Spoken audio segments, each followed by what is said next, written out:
What's going on, guys? So in this video we're going to talk about the top 5 mistakes that new players make when playing Yu-Gi-Oh!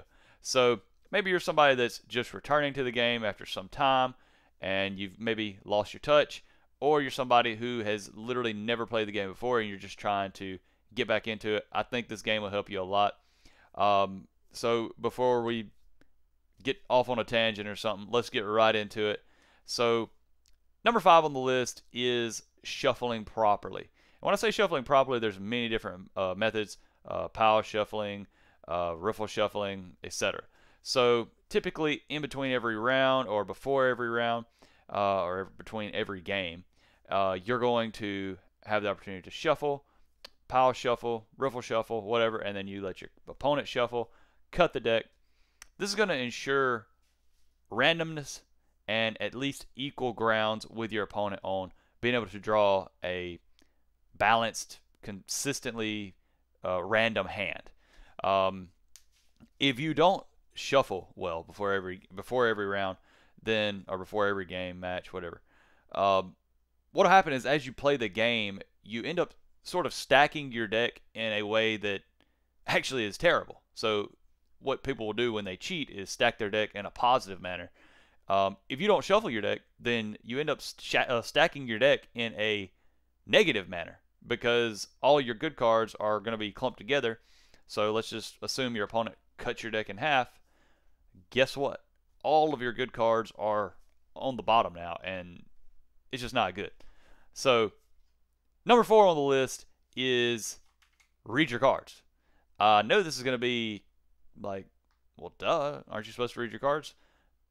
I kid you not, there's people that's been playing this game for 10, 20 years, me, myself included. There's times I don't read cards, and it literally loses me the game. So, guys, I'm telling you right now, just get it in your system, get used to it. Read the cards. You have the opportunity in every game to read the cards. Now, if you're sitting there reading it takes you 3 hours, now, a judge might say something, but just read the card, put it down, because you can't always trust your opponent to accurately represent the card, and then you'll have opponents who intentionally just won't read the cards to you because they kind of don't want you to read the card. They don't want you to. They want to get free wins off of your ignorance, and believe it or not, that happens at the highest levels. It happens all the time. So the third thing I'm going to tell you right now is practice your timing. Timing is everything in this game. And when you first begin, you'll notice, for example, let's just say hand traps are a great example. So Ash Blossom, Joyous Spring, it's a card that your opponent cannot special summon from the deck, send cards from the deck to the graveyard, or add cards from the deck to the hand. It negates any of those effects.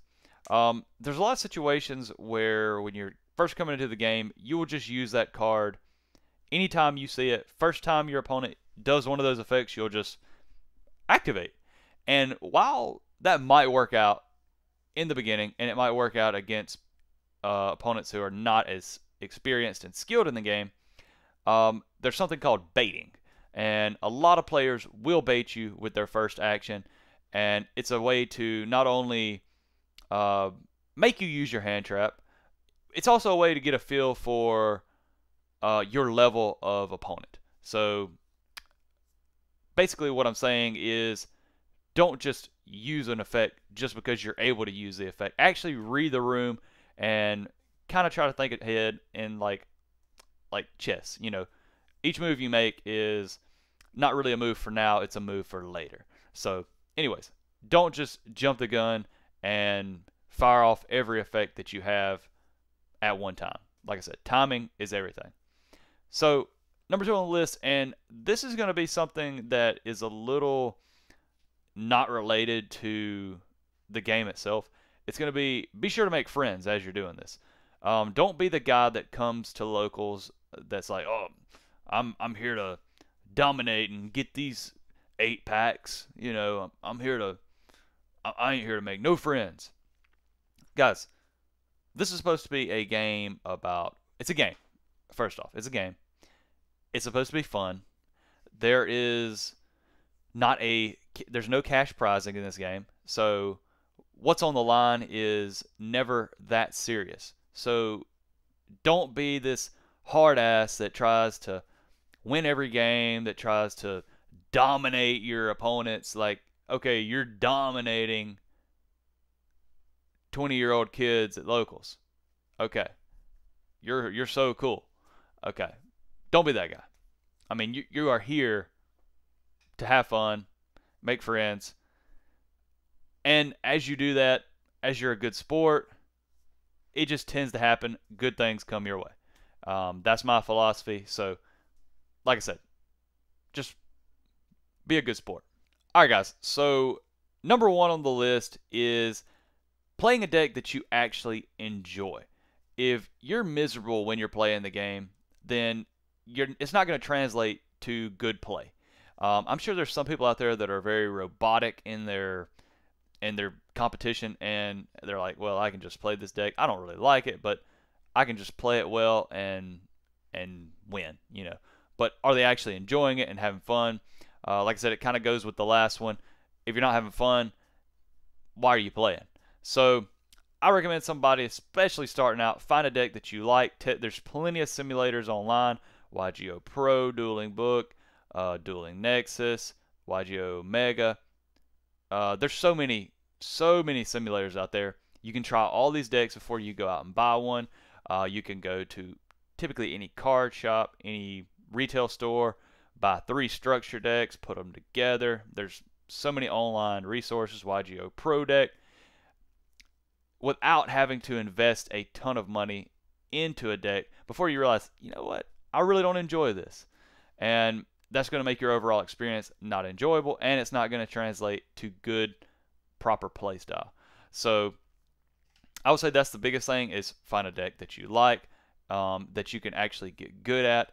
And it doesn't always have to be the best deck in the room to win games. It just doesn't. And if it did, this game wouldn't exist, because everybody would have to be, again, robotic and just play a deck and do it. You know, and there are people out there that do that, but I don't think at the end of the day that they're having a lot of fun. I think they might just be doing it because they're addicted to winning, and you know, that's a whole nother argument.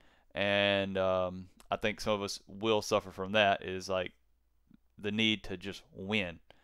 But if you can ever get past that and just want to have fun, I think this is a game that you can play for a long time, and it'll be very rewarding to you.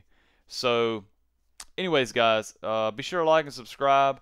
Anybody in the comments, if you have any other tips or some mistakes that new players make, be sure to let me know below. If there's anything that I missed and anything that you can add to it. Hopefully it's a positive thing that you can add to it, but you know, I take all the comments. So anyways, we'll see you on the next one. Y'all have a good one.